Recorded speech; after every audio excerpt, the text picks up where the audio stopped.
का नाम है। पार्ट 1 है और वीडियो भाग 2 है। तो जिन्होंने पहला वीडियो नहीं देखा एक बार फिर से बताएंगे उन्हें, वो वीडियो पिछला देख लें जिससे ये वीडियो अच्छे से समझ में आ जाए। तो चलिए क्लास की शुरुआत की जाए। तो चलिए क्लास की शुरुआत करते हैं। तो इसमें क्या पढ़ना है? विकास के स्तर के आधार पर संसाधन। जैसा कि हम पढ़ रहे थे, जो संसाधनों का वर्गीकरण किया था यानी बांटा था, तो 4 प्रकार से संसाधनों का वर्गीकरण किया गया था और उसमें ये लास्ट है विकास के स्तर के आधार पर संसाधनों का विभाजन। तो संसाधनों का विकास के स्तर के आधार पर विभाजन। तो चलिए पहला है इसमें संभावी संसाधन, यानी कि वैसे संसाधन जो जिनकी संभावना है कि विकास हो सकता है। तो ये संसाधन जो विकास किसी प्रदेश में, तो वैसे संसाधन जो किसी प्रदेश में विद्यमान होते हैं परंतु इनका उपयोग नहीं किया जाता है। तो संसाधन उपलब्ध हैं लेकिन उनका उपयोग नहीं हो पाया है। क्यों? उदाहरण के स्वरूप बता रहा है, भारत के पश्चिमी भाग राजस्थान एवं गुजरात में पवन और सौर ऊर्जा संसाधनों की अपार संभावना है। तो बताया जा रहा है कि जो भारत का पश्चिमी भाग है, तो भारत के पश्चिमी भाग में जो मरुस्थल है, गुजरात और राजस्थान का जो मरुस्थल है, तो उसमें अपार संभावना है कि वहाँ सौर ऊर्जा स्थापित की जाए, सोलर प्लांट लगा दिए जाए। तो सोलर प्लांट लगाने से खाली जगह पड़ी है तो वो उपयोग में आ जाएगी, जिससे हमारी जो कोयला है या जिससे हम बिजली बनाते हैं कोयला पेट्रोलियम जला के, तो उसकी बचत होगी। तो ये एक ऑप्शन है। तो ये संभावना है, ठीक है। तो संभावी संसाधन हो गए, एग्जाम्पल आपके बता दिया। फिर दूसरा चलते हैं कि विकसित संसाधन। तो विकसित संसाधन क्या होते हैं? तो विकसित संसाधन वे संसाधन होते हैं जो पूरी तरह से विकसित हो चुके हैं, यानी कि पूरी तरीके से बना लिए गए हैं, नहीं। तो वैसे संसाधन जिनका सर्वेक्षण किया जा चुका है, रिसर्च, यानी पूरी रिसर्च हो चुकी है, यानी खोज पड़ताल उसकी की जा चुकी है कि ये संसाधन किस प्रकार का है नहीं, और जिनके उपयोग की गुणवत्ता और मात्रा निर्धारित की जा चुकी है। तो उनका उपयोग क्या है और उनकी गुणवत्ता, यानी कि क्वालिटी, कितनी क्वालिटी है नहीं, कितने परसेंट है, अच्छी है या ख़राब है, और मात्रा भी निर्धारित की जा चुकी है, यानी कितनी मात्रा में संसाधन उपलब्ध है। तो ऐसे ही संसाधन विकसित संसाधन कहलाते हैं। तो आपको आई होप समझ में आ गया होगा कि विकसित संसाधन वे संसाधन होते हैं जिनका सर्वेक्षण किया जा चुका है और जिनकी गुणवत्ता और मात्रा भी निर्धारित हो चुकी है, यानी क्वालिटी और क्वांटिटी दोनों पता चल चुकी हैं। ओके, तो विकसित संसाधन आई होप आपको समझ में आएगा। तो चलते हैं आगे। फिर तीसरा है भंडार। तो भंडार क्या है संसाधन? तो भंडार संसाधन वे संसाधन होते हैं जिसका सर्वेक्षण किया जा चुका है परंतु प्रौद्योगिकी के अभाव में जिसका उपयोग नहीं किया जा सकता। तो बताया जा रहा है कि सर्वेक्षण तो ये संसाधन किया जा चुका है, वो तो रिसर्च की जा चुकी है, परंतु टेक्नोलॉजी जो है उसकी कमी है, टेक्नोलॉजी नहीं है इसके लिए है कि इन संसाधनों का उपयोग किया जाए। तो टेक्नोलॉजी यानी तकनीकी या प्रौद्योगिकी की वजह से इन संसाधनों का उपयोग नहीं हो पा रहा है। तो ऐसे संसाधन भंडार संसाधन कहलाते हैं, यानी इसमें बताया एग्जाम्पल भी बताया गया है नहीं। तो एग्जाम्पल भी समझ लेते हैं। जैसे जल का इन्होंने उदाहरण लिया है कि जो जल है वो 2 ज्वलनशील गैसों हाइड्रोजन और ऑक्सीजन का यौगिक है।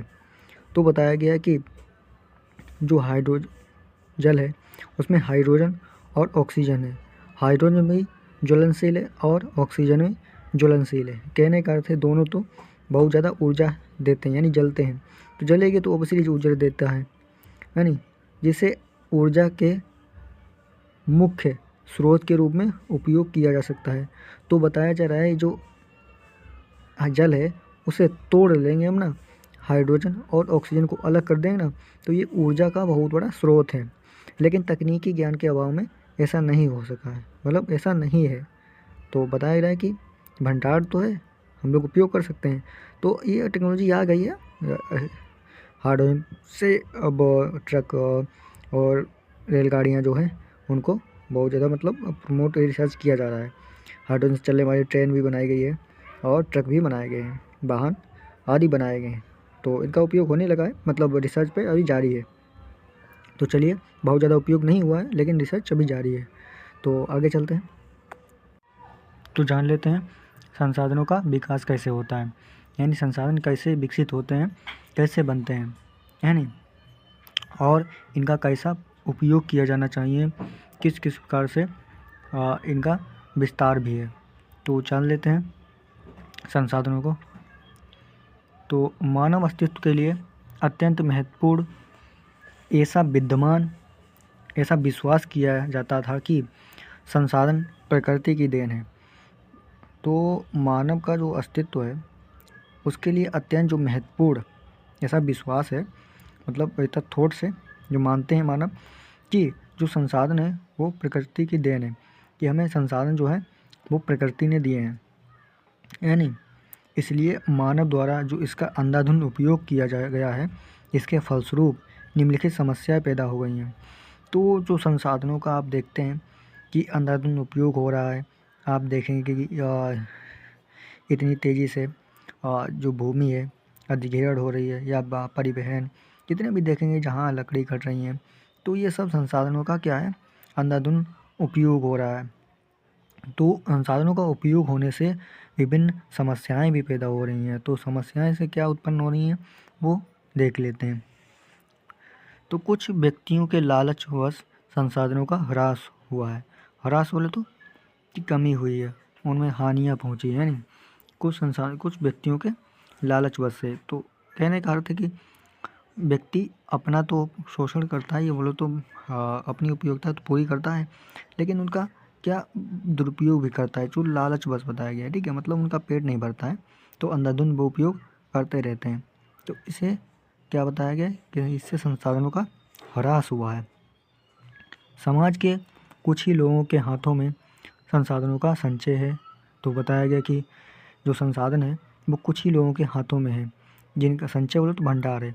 तो कुछ ही लोगों के हाथों में संसाधन होने की वजह से तो क्या हुई, समस्याएं हुई। समस्याएं बोले तो ऊंच नीच, क्या मतलब कुछ के पास संसाधन ज़्यादा है, कुछ के पास नहीं है, तो उसमें क्या होगा, कहीं गरीबी आएगी, अमीरी क्या आएगी, है नहीं।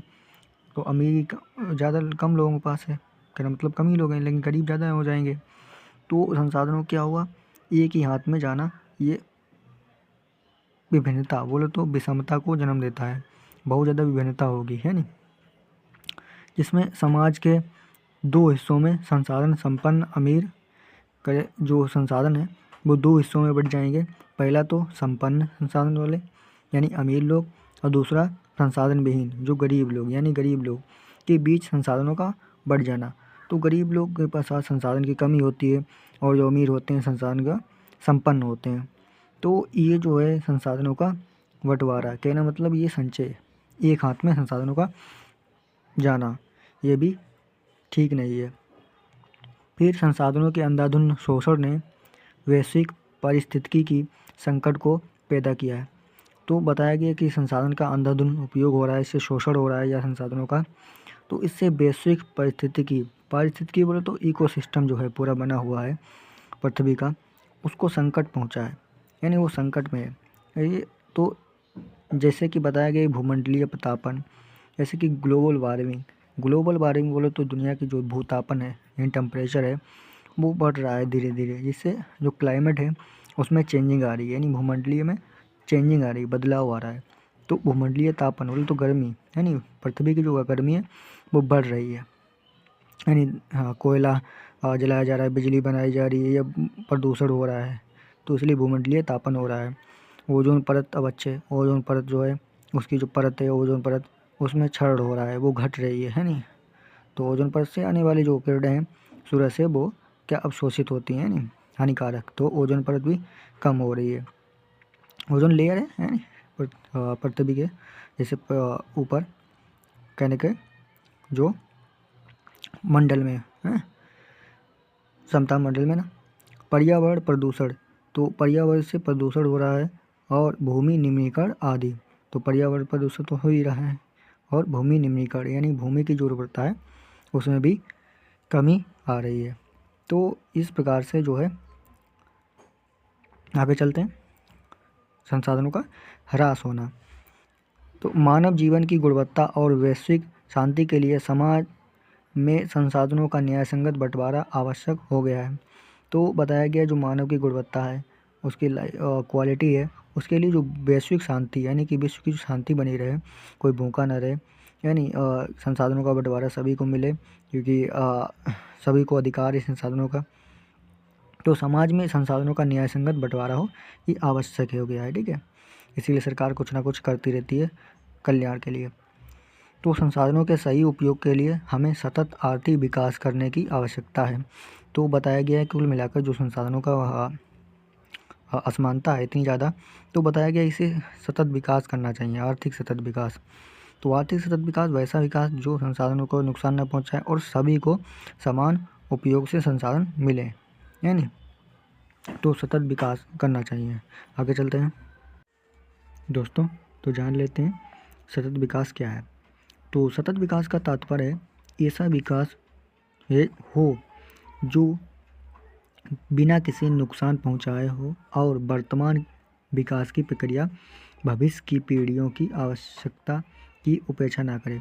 तो यहाँ इसका अर्थ है कि विकास ऐसा विकास जो किसी को नुकसान पहुंचाए बिना वर्तमान, इसका मतलब वर्तमान में नुकसान ना आए और भविष्य में भी हमारी आने वाली पीढ़ियों की समस्या ना बने, तो ऐसा विकास करना है, वो सतत विकास कहलाता है। यानी कहे तो संसाधनों का ऐसा नियोजन करना है जिससे समस्या उत्पन्न ना हो, ऐसा प्रयोग करें हम संसाधनों का, अंधाधुंध उपयोग ना करें, उनका सिस्टमेटिकली प्लानिंग तरीके से हर चीज़ का उपयोग करना चाहिए। तो वैसे ही संसाधनों का सतत विकास कहलाता है, मतलब कर सकते हैं हम लोग।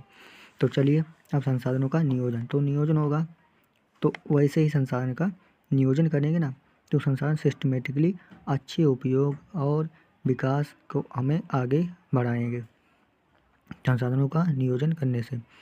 तो चलिए संसाधनों का नियोजन पढ़ लेते हैं। तो संसाधनों का जो नियोजन है एक जटिल प्रक्रिया है जिसमें निम्न सोपान होते हैं, और इसलिए जो संसाधनों का नियोजन है वो हमें क्या बताता है कि एक जटिल प्रक्रिया है। कहने मतलब हमें किन किन रास्तों से गुजरना पड़ता है, फिर हमें संसाधनों का उपयोग करना है, तो उनकी प्लानिंग बनानी पड़ती है। तो देख लेते हैं देश के विभिन्न प्रदेशों में संसाधनों की पहचान कर उनकी तालिका बनाना।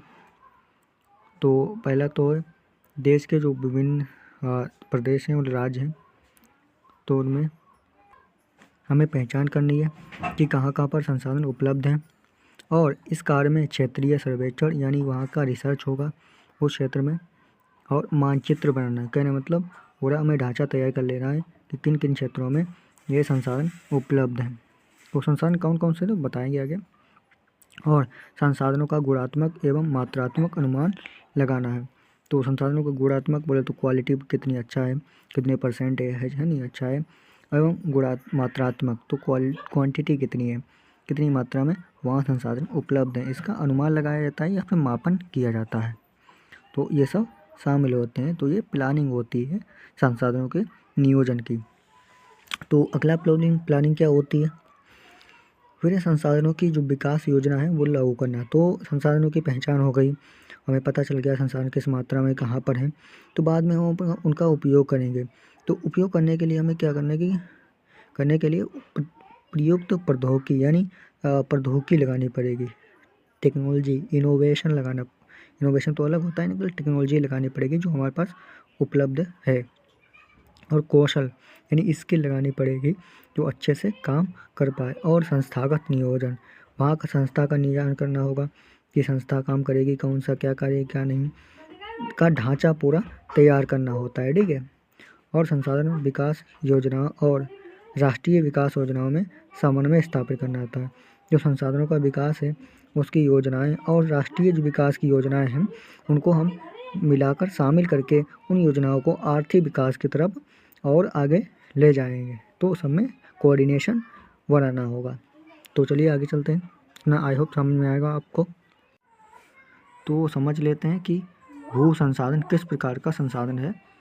तो चलिए समझ लेते हैं। भूमि एक महत्वपूर्ण संसाधन है। सभी को पता है कि भूमि पर हम रहते हैं, जीवन व्यास होता है, पशु पक्षी जीव जंतु सभी जो हैं, चाहे वनस्पतियाँ हों, वो सब भूमि पर ही बसते हैं। और हमारा जो कृषि कार्य होता है वो भी भूमि से ही होता है। तो प्राकृतिक जो वनस्पति, वन्य जीवन, मानव जीवन, परिवहन, संचार सुविधाएं, व्यवस्थाएं भूमि पर ही आधारित हैं। तो ये सब व्यवस्थाएं कहाँ हैं?